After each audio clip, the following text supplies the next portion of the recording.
Hello students, today we are going to start chapter 7, tertiary and quaternary activities. All people are involved in one or the other occupation to earn their livelihood. These occupations are referred as economic activities. Broadly, we can divide them into 5 categories: 1. Primary, then secondary, tertiary, quaternary, and quinary activities. Primary and secondary activities are related to production of goods. Contrary to this, tertiary activities are related to services. Tertiary activities can be classified as trade, transport, communication, services, and tourism. Tertiary activities are services provided to people and they do not involve production of physical goods. They range from barber, electrician, plumber to teacher, businessman, advocate, legal advisor, chartered accountant, etc. Tertiary activities are also called services. These activities are useful to the whole society. More efficient services can increase the productivity of primary and secondary sectors of the economy and make lives of the people more comfortable. The exchange of goods and commodities is known as trade, and the place where people buy and sell things is known as trading centers. There are two categories of trading centers: one, rural marketing centers, and second is urban marketing center. Rural marketing center fulfill the needs of nearby settlements. These are local collecting and distribution centers. Many of these centers are called mandis, where the farmers sell their produce and purchase farm inputs and other goods of their requirement. Weekly market or periodic markets are held at the places with a smaller population. Such markets are held one a week and people from nearby areas come to sell their surplus products and buy things of their necessity. Urban marketing centers are generally in large cities. They are centers of wholesale trade. They serve as a link between the producers of industrial goods and the rural market centers. The traders engaged in retail trade in small towns generally buy their goods from urban marketing centers. Trade services can be divided as retail trade services and wholesale trade.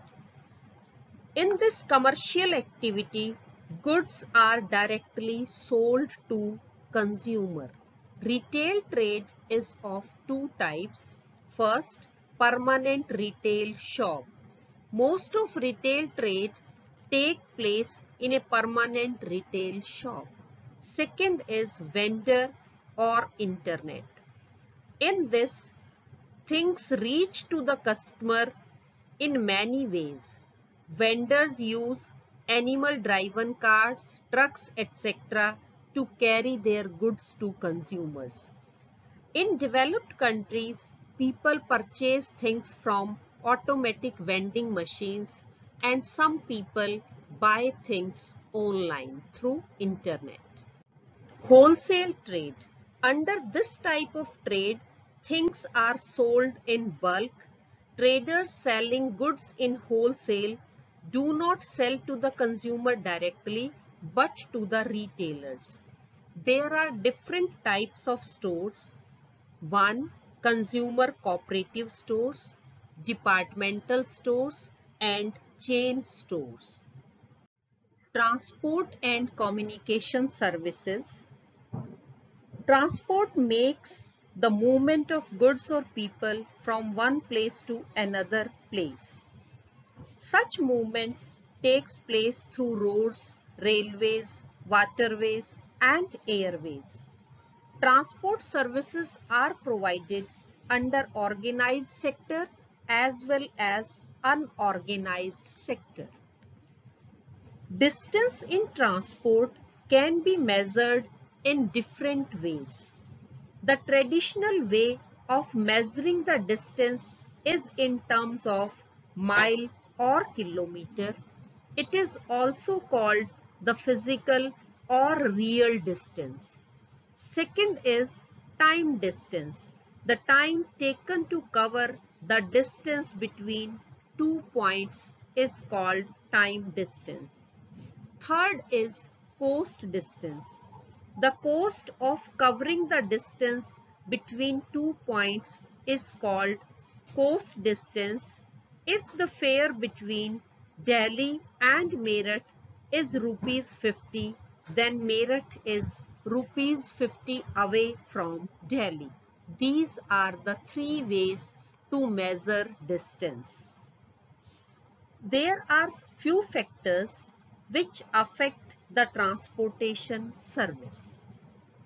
The selection of mode of transportation is made on the basis of time taken and the cost involved.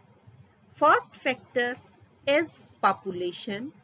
More facilities of transportation are required for more population. Second is economic development. Transportation and economic development are interlinked. Economic development contributes a lot in the spread and quality of transportation. Third factor affecting transportation is the expenditure on transportation. Expensive transport is not used by everyone. The number of passengers and the amount of goods carried increase if transport rates decrease. Next is speed of transportation. It is necessary to take the passengers and goods to their destination on time. If the trucks of fruits, vegetables and perishable goods do not reach the market in time, these things lost their value. Relief. Relief features affect surface transport.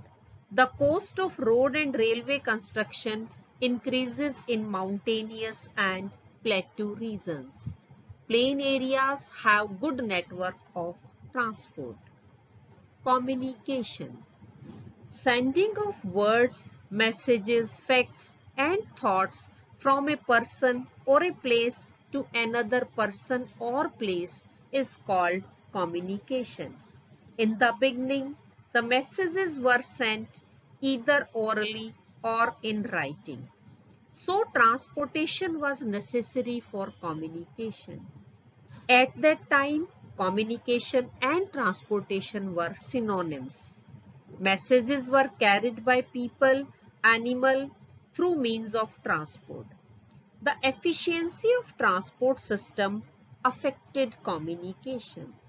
But nowadays, the dependence of communication on transportation has decreased due to use of mobile phones and satellite communication. But due to low cost of old system, communication still depends on transportation up to some extent. There are few means of communication. Radio, TV, newspaper are means of mass communication. Satellites, internet, telecommunication are few other ways of communication which has bring the nation of the world close to one another. Tourism has now become one of the largest industry of the world. Due to globalization, tourism has developed very fast during the last 50 years.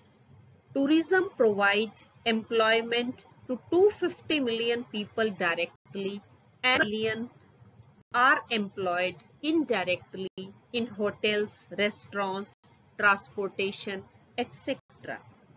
Tourists like to visit places where climate, vegetation, animals, culture, landscapes are different from their own regions. There are few factors which affect tourism. Some important are higher income, good means of transport, more holidays, advertisement in TV programs, and eco-tourism. Tourists set out on tourism to fulfill their interests and wishes. Many natural and man-made landscapes attract tourists. Some of them are as climate. The tourists of some cold countries wish to enjoy warm sunshine on the beaches and vice versa. Landscape. Many people want to spend their holidays in charming or delightful environment. So hills, mountains, beaches attract them. History and art is another center of attraction for tourists. Culture and economy also attract tourists. Medical facility, it is latest addition in the field of tourism. People go for treatment in countries where medical facilities are better and comparatively cheaper. The quaternary activities is the expanded form of services. It includes special knowledge, technical skill, and communication abilities. Quaternary activities involve services like collection, production, and dissemination of information. The demand and usefulness of information-related services has grown manifold. Knowledge-based industries are best example of quaternary activities. Quinary activities. This is a very special group of economic activities. It includes the work done by people like managers of public and private industries responsible for taking decisions at higher level. Their functions are called golden collar jobs. They work and live in well-furnished offices and houses.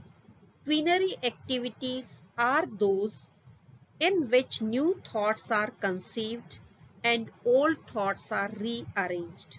It includes explanation of knowledge, information, and interpretation of data, as well as the use of new technology and its evaluation. Outsourcing. When the work is got done by an outsider like an individual, a group, or a company besides their own company workers is called outsourcing. This kind of activity started in 1980s. There are three types of outsourcing. First, outsourcing of production, outsourcing of services, and outsourcing of innovations. Few advantages of outsourcing are both developed as well as developing countries have some advantage of outsourcing. First, it reduces the cost of production as wages are higher in developed countries. It brings foreign exchange to developing countries. It provides employment to developing countries. Moreover, developed countries get benefit of flexible laws of developing countries. It facilitates and increases the production. Digital divide. In the present age, information and communication technology is of great significance. Developed countries have been earning a lot from this. Developing countries are able to get this technology after paying a heavy price. The digital divide is a term used to refer to the gap between people who have access to the internet and those that do not. It can also refer to the skills people have, the divide between peoples who are at ease using technology to access and analyze information and those who are not. Thank you.